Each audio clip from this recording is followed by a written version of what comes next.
Welcome to the Bright Insight podcast. This is a weekly show provided by Brightside Security Lab. We're talking about updates on security regulations, requirements, and perspectives on the current cybersecurity developments. Security is becoming more widely used and important at home, work, school, or in your personal life. Think about GDPR and the Cybersecurity Act. Cybersecurity is a shared responsibility. The more systems we secure, the more secure we all are. Thank you for listening to Bright Insight. Hi everyone, my name is Meng. I'm Manager of Business Development from Brightside. Today we have a guest, Carlos. Can you introduce yourself a little bit? Hi, Monk. Yes, thank you for inviting me to the podcast. My name is Carlos Serratos. I'm Director of Strategy, Policy and Advocacy at Brightside. And today we are going to talk about PSA Certified. And PSA Certified released a report recently, which is called Bridging the Gap. And we are going to give some perspectives today during the discussion. I prepared some questions. First one is that 93% believes that it's likely that security can be a differentiator in the IoT market. Do you agree with that? And will the ultimate winners will be the individual that adopts a security-first approach to the devices? What do you think, Carlos? There is one thing with regards to security. Security has seemed for a long time as an add-on, like something that is almost nice to have. But the fact is, as we move forward in the future, we will see that security should be something standard. So having evidence that your product has the security capabilities in place, it will differentiate against the substandard products that doesn't meet that new standard in the market. And from that perspective, I think that will bring an opportunity to the developers and manufacturers of products that bring that security capability out of the box to differentiate. And more important, to show to the market their commitment towards security. It's very interesting that 90% says that, okay, I believe third-party certification is very important. But if we look into the report, there's only 44% are really using external labs, which means that most of them are doing all evaluations in-house. What do you think? That's an interesting reflection of two things. One of them is the digital maturity. Something that is a fact in the market is that many developers are still in that process of digital maturity. Many of them are still analog companies who are introducing digital services. And therefore, when they introduce a digital product and then they introduce things like security, they may be carrying the security evaluations by themselves. But then again, they lack of that expertise that they need for this kind of activities. And therefore, they see the need that working with an external party is important, is relevant. On the other hand, we need to consider that developers do much more than just security. For example, an OEM who sells IP cameras, they know about image compression and image analysis. And security is not their core expertise. While a third party who focuses on that area and the security evaluations from those products, they know one thing and they know that thing very good because this is what they do every day. That's the bread and butter, and that's security. So that's why I believe there is a possibility there for cooperation. So for the developers, the fact that they can use an external party, a third party for security evaluations, is good for them in a sense because it's not just showing the security capabilities they have or proving that it's strong enough.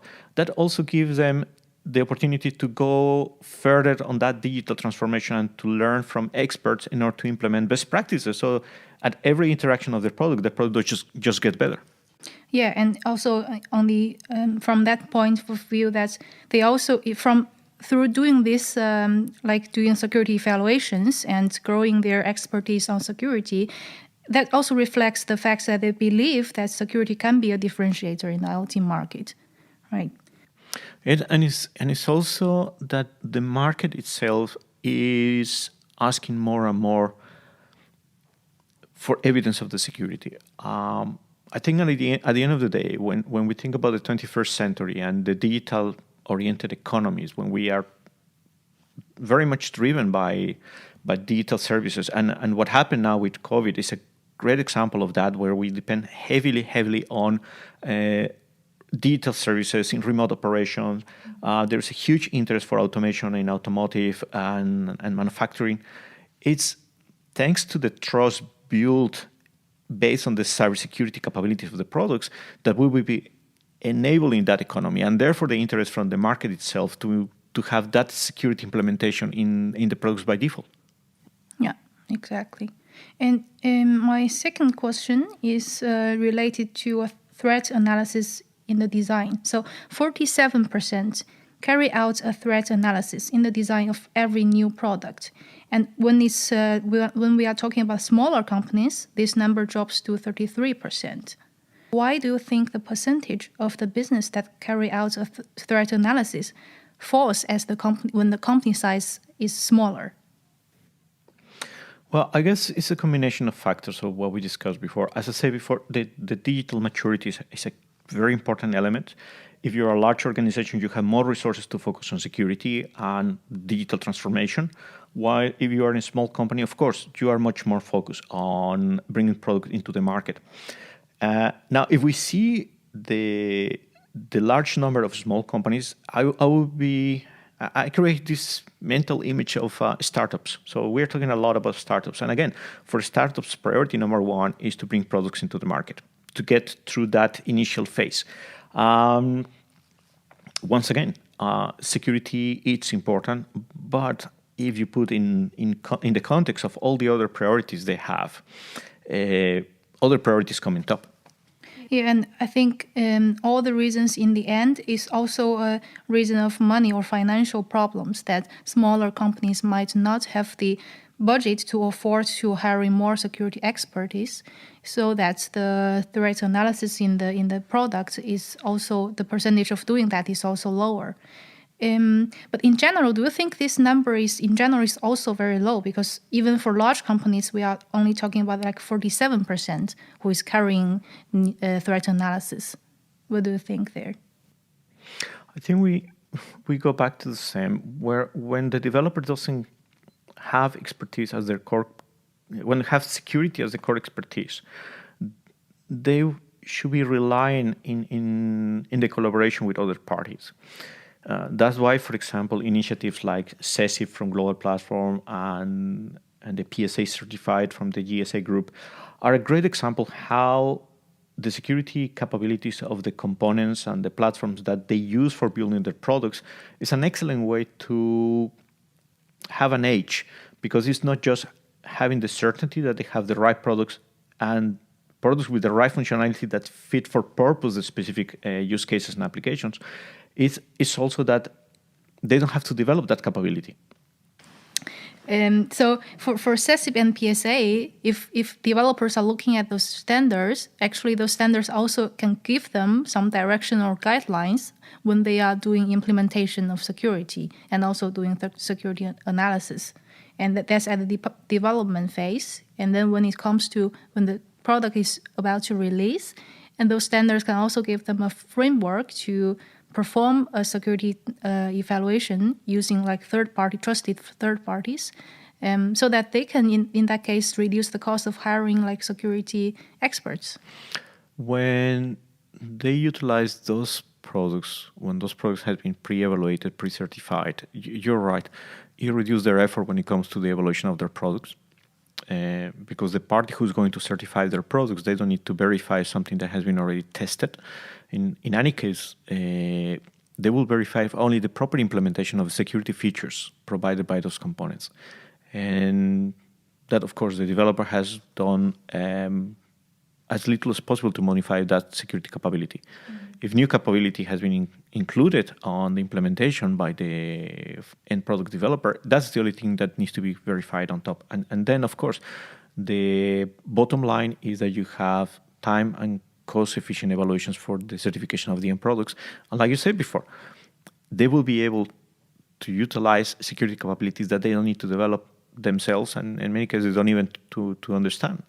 My favorite example is in many of the security evaluation frameworks for end products, you have a requirement for cryptography. That's a great example.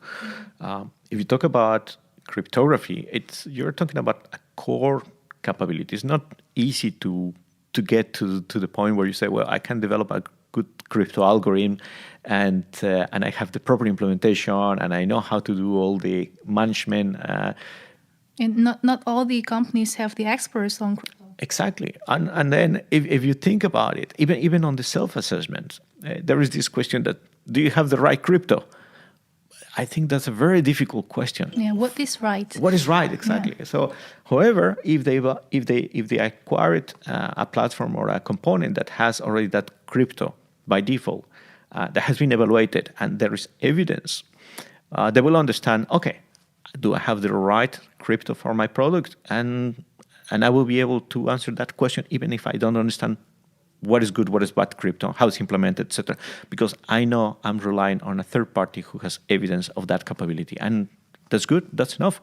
Yeah, basically they are using an evaluated crypto, so they know it's good. The data shows that 52% of response consider that additional cost of security is the top barrier to improving it. Why do you think that software is cited as a source of failure for security problems? And what can be done to change this? Okay, that's a question with two answers. In one hand, we are talking about the cost. On the other hand, we are talking about the issues that may come from a software implementation. And I think goes back to the same conversation we had before. If you're going to develop security from scratch, and on top of it, you are not an expert in security, it's going to be expensive and is prone to errors. I mean, there is nothing wrong with that. That's the nature of the development. You need to go through a interaction, a number of cycles before you get to the maturity that you need, and you can say my product is robust enough. So obviously, when somebody goes for a first implementation, there will be issues. That's unavoidable.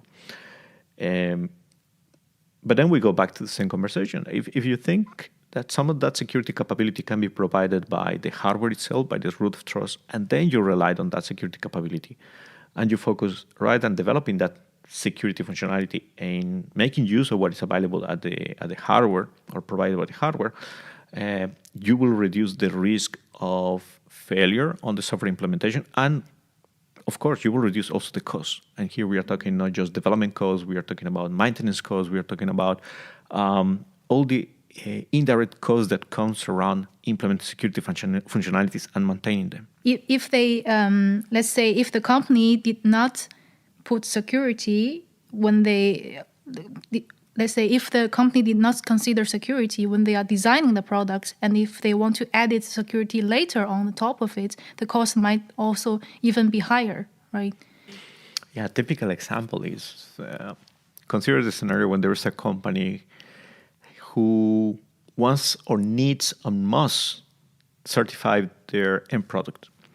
And they go to the security evaluation party and they say, well, I have my product is ready, and the only thing I need to bring this product into the market is to have the certification, to have the stamp, so they say. And during the process of the evaluation, something is found, some vulnerability is discovered. That's going to be a very expensive exercise, because it's not just the fact that they will or may need to fix that vulnerability, is the time to market that is delayed and everything else that is implied around that. It will be a lot easier when they address the need for the security implementation and security evidence in an early stage on the development cycle. And they make this implementation part of the product development cycle. So when starting the design, there will be a vulnerability analysis, identify what countermeasures need to be in place proportional to the specific use case, work on those measures. And of course, when you get to the end product, when you have to do the actual evaluation or certification of the product, it's far less effort. And of course, it's way cheaper than trying to fix things at the end, after the product is ready. I think another way that we have touched this also before is that if they can use certified components, we are going back to the example of crypto. If they can use certified components in their products, then this cost can also be reduced, and also they can avoid such issues, right? What do you think? Well, in general, and that's a fact in the value chain. there is a reason why it's called the value chain, is because every party adds value. They add their uniqueness to the development of the product. So it's back to the basics. There is people who will be adding value through the security, and that will be security implemented on the silicon, on the hardware, security that will be implemented in some libraries or SDKs, etc. And there will be a party who will be making use of that value and adding the value of the application on top of it. Mm-hmm. And that's how we build a value chain where everybody is doing what they're good at. Yeah. And that's way more efficient. It shows that 76% decision makers think governments should play a part in guideline development process for IoT security. Do you agree with that? I agree in the sense that fragmentation is a big inhibitor for adoption. If I'm a developer and I see hundreds of standards, probably I will wait until I see which standard is the winner, because of course it's very difficult to decide where should I invest time and resources on developing or implementing or applying a particular standard. And that's the current situation in the IoT market. And the IoT market, I think worldwide, and if you go across the different segments, there should be hundreds. I hear once we are talking in a range of 500 different frameworks. So there is way too much fragmentation. And in that sense, authorities can help us to align those requirements. In the ideal world, if you take a step back and see from the distance all those different frameworks, they are not that different. They ask basically the same. A typical example is on the IoT market. In the IoT devices, by nature, there is communication. The IoT devices, they need to communicate. Wired, wireless, the fact is they need to transport data to someplace. So it's no surprise that in all those frameworks referring to IoT market, you will have requirements like secure communications. And this is one example of the baseline requirements. There are a number of requirements that we can harmonize. And when we look to that harmonization of requirements, of course, depending on the use case, the kind of security, the level of assurance that you need to deliver is different. But at least that gives a very good guideline to the developers on what they need to bring to the market, and therefore it will help to reduce this fragmentation. Yeah, so in that sense, that it's not the question about if governments or other groups should create more standards, it's more harmonizing them because there is already enough standards. And you just say one important thing, it's not just governments. Industry itself, they can do it. And I think we have a couple of examples where the industry, they get together and say, look, we need to work aligning those requirements and make a proposal. I've heard this also from the authorities themselves. They say, well, don't look at us. Look for all the answers to the authorities. You, as industry, have an opportunity here to contribute, to collaborate, to help us to guide the requirements and create those standards that harmonize and reduce the fragmentation. There should be a collaboration between the government and those groups, because on the one hand, those they have expertise in this industry and they know how the products works. And on the other hand, governments can be the one who harmonize them and give some guidance or directions of how those standards should look like in the government level. Correct. Yeah. Okay, thanks, Carlos, for your time today. Thanks, Mong. Thank you for listening to Bright Insight. In the next episodes, we will cover different topics, such as the EU Cybersecurity Act, the business case of security evaluations, common criteria, SASIP, IoT, and software-based security. Stay tuned and subscribe on brightside.com.